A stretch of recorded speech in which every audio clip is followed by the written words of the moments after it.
श्रीलंका अब वो डूबता जहाज है जिससे वहां के हुक्मरान कूद कूद कर अपना अस्तित्व बचाने की कोशिश कर रहे हैं। इस लिस्ट में पहला नाम इस डूबते जहाज के कैप्टन यानी श्रीलंका के राष्ट्रपति गोटाबाया राजपक्षे का है, जो अपने देश को संकट में छोड़कर बड़े सुरक्षित तरीके से मालदीव पहुंच गए और वहां किसी सुरक्षित स्थान पर आराम कर रहे हैं।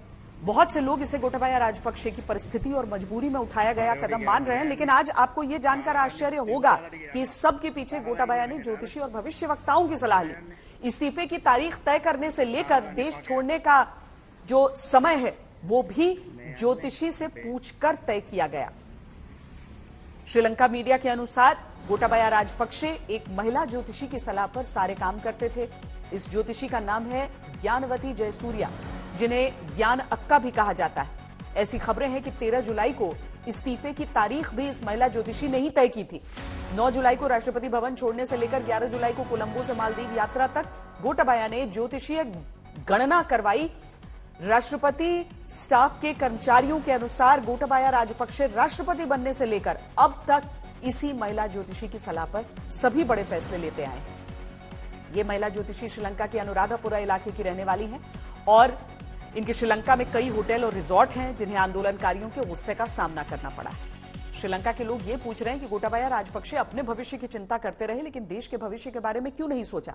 इसीलिए आज श्रीलंका इस हाल में।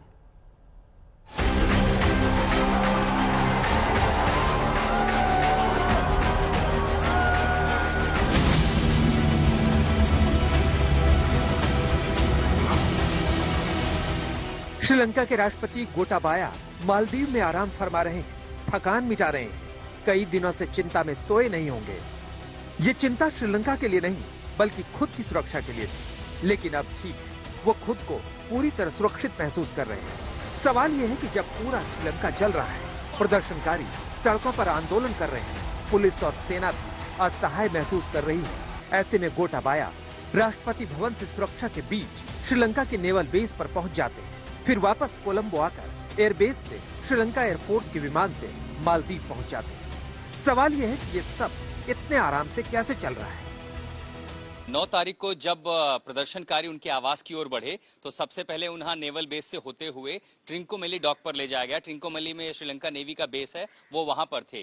11 तारीख की शाम को उसके बाद राष्ट्रपति को वापस कोलंबो लाया गया। कोलंबो में एयरफोर्स स्टेशन पे जो एयरफोर्स का बेस है वहां पर थे। हालांकि उस समय एयरफोर्स ने कहा कि वो हमारे साथ नहीं है। उसके बाद ये जानकारी आई थी कि वो देश छोड़कर जा चुके हैं, लेकिन स्पीकर ने कहा कि शायद वो उस इंटरव्यू में कहीं कोई कंफ्यूजन थी और वो जानकारी गलत थी। लेकिन बीती रात जब हमें जानकारी ये मिली कि राष्ट्रपति ने सबसे पहले नेगोशिएशन की कुछ शर्तें रखी हैं कि वो इस्तीफा तभी देंगे जब उन्हें उनके परिवार को सुरक्षित पैसेज दिया जाए, देश छोड़कर जाने दिया जाए। ये जानकारी सबसे पहले हमने अपने दर्शकों को दी थी और ये बात रात बीतते जैसे ही सही साबित हुई, क्योंकि फिर डिफेंस मिनिस्ट्री की ओर से, चूंकि राष्ट्रपति हैं अभी गोटाबाया राजपक्षे और उनके पास एग्जीक्यूटिव पावर है कि वो देश के संसाधनों का इस्तेमाल करें, मिनिस्ट्री ऑफ डिफेंस ने उन्हें अप्रूवल दिया। उसके बाद AN-32 विशेष विमान के जरिए रात को 11:30 बजे वो उसी एयरफोर्स के विमान से यहां से रवाना हुए। लगभग 45 मिनट के सफर के बाद वो मालदीव्स पहुंचे। मालदीव्स में वहां पर उन्हें औपचारिक रूप से वहां के अधिकारियों द्वारा रिसीव किया गया, क्योंकि वो अभी भी राष्ट्रपति हैं। और वहां माले से आज सुबह निकल करके वो किसी अनजान आइलैंड पर ले जाए गए हैं, जहां पर एक रिजॉर्ट है। इस समय वो माले में नहीं बल्कि एक रिजॉर्ट पर हैं। 9 जुलाई को राष्ट्रपति भवन पर कब्जा करने से पहले गोटाबाया राजपक्षे कोलंबो से त्रिंकोमाली नेवल बेस पहुंचते हैं, क्योंकि ये सुरक्षा के लिहाज से सबसे सुरक्षित स्थान था। करीब 2 दिन तक यहाँ रहने के बाद वो अपनी पत्नी और 2 बॉडीगार्ड के साथ 11 तारीख की रात को वापस कोलंबो एयरबेस पर पहुंचते हैं, जहां से श्रीलंका एयरफोर्स के AN-32 विमान से मालदीव की उड़ान भरते हैं और करीब 45 मिनट की यात्रा के बाद सुरक्षित मालदीव पहुंच जाते हैं। लेकिन सूत्रों के मुताबिक वो कभी भी दुबई या सिंगापुर के लिए उड़ान भर सकते हैं। सवाल ये है कि श्रीलंका चल रहा है, लेकिन इसका रत्ती भर भी असर गोटाबाया की यात्रा पर नहीं पड़ रहा। कोलंबो के राष्ट्रपति भवन से मालदीव तक गोटाबाया पूरी सुरक्षा के बीच कैसे पहुंच गए, इसके पीछे की वजह समझिए। दरअसल गोटाबाया राजपक्षे ने अब तक इस्तीफा नहीं दिया है, इसलिए वो टेक्निकली श्रीलंका के राष्ट्रपति और इसी वजह से श्रीलंका की आर्मी और पुलिस उन्हें पूरा प्रोटोकॉल दे रही है।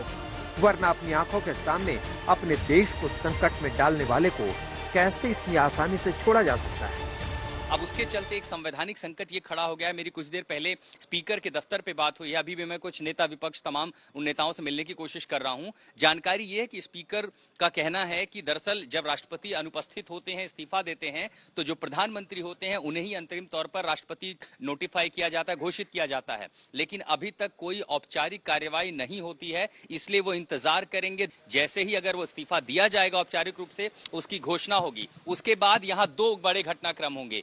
एक तो जो तमाम प्रदर्शनकारी हैं वो राष्ट्रपति, प्रधानमंत्री आवास और तमाम दफ्तरों से हट जाएंगे, उसे खाली कर देंगे जैसा कि उन्होंने वादा किया था और जैसा कि उनकी मांग थी। दूसरा, रणिल विक्रमसिंघे को तत्काल प्रभाव से राष्ट्रपति नियोजित घोषित किया जाएगा जब तक कि इंतरिम चुनाव नहीं हो जाते, जो कि 20 तारीख को होना है। गोटबाया राजपक्षे तो मालदीव में आराम से है, लेकिन श्रीलंका की जनता संकट में है, अपने भविष्य के लिए संघर्ष कर रही है। अब देखना यह है कि श्रीलंका की सुख शांति कब और कैसे लौटती है। आशुतोष मिश्रा, कोलंबो, आज तक। श्रीलंका से इस समय बड़ी खबर आ रही है, प्रदर्शनकारियों को लेकर किस तरीके से उन पर नियंत्रण करना है, नहीं करना है। वहां पर यूं तो जो परिस्थितियां सड़कों पर हैं इस समय, उस सब के बीच प्रदर्शनकारियों पर बल प्रयोग करने की इजाजत नहीं है। सर्वदलीय बैठक में यह निर्णय लिया गया है। रणिल विक्रमसिंघे ने दिए थे सेना को कार्रवाई के निर्देश। आशुतोष मिश्रा इस समय हमारे साथ सीधे कोलंबो से जुड़ रहे हैं। आशुतोष, बताएं क्या क्या तय किया गया है?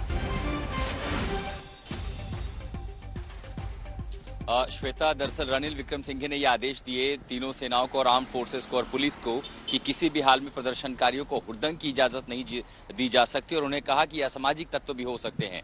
जिसके बाद जब ऑल पार्टी बैठक 5 बजे शुरू हुई तो विपक्ष के नेताओं ने कहा कि या तो स्पीकर रणिल विक्रमसिंघे को बर्खास्त करें, क्योंकि ये खुद ही स्वतः ही बिना किसी नोटिफिकेशन के खुद को एक्टिंग प्रेसिडेंट कह रहे हैं, और साथ ही किसी भी हाल में प्रदर्शनकारियों पर बल प्रयोग ना हो। अगर आप ये तस्वीरें देखें और 9 तारीख से अब तक जो कुछ भी हुआ है, जो झड़प हुई है, वो इस कोशिश में, क्योंकि पुलिस और आर्मी नहीं चाहती थी प्रदर्शनकारी संवैधानिक संस्थाओं के अंदर घुस जाएं, लेकिन आज भी वही हुआ और झड़प के नाम पर उन्होंने टियर गैस ही चलाए ताकि भीड़ तितर बितर हो। सीधे गोली नहीं चलाई, रेस्ट्रेन कर रहे थे वो। और अब इसीलिए विपक्षी दलों ने कहा है कि राष्ट्रपति के इस आदेश को न माना जाए। इतना ही नहीं, जो फॉर्मर कमांडर है जनरल फोंसेका, उन्होंने तो तीनों सेनाओं के प्रमुखों से यह कहा है कि किसी भी हाल में खुद को मौजूदा कमांडर इन चीफ कहने वाले रणिल विक्रमसिंघे के आदेश को वो न माने, बल्कि अपने विवेक से काम लें। कुल मिलाकर के ये जो संकट है, लगा था कि शायद 13 जुलाई को पूरी दुनिया की नजर थी श्रीलंका में कि यहां पर स्थिति फिर से ठीक हो जाएगी, लोग अपने घरों को निपट जाएंगे,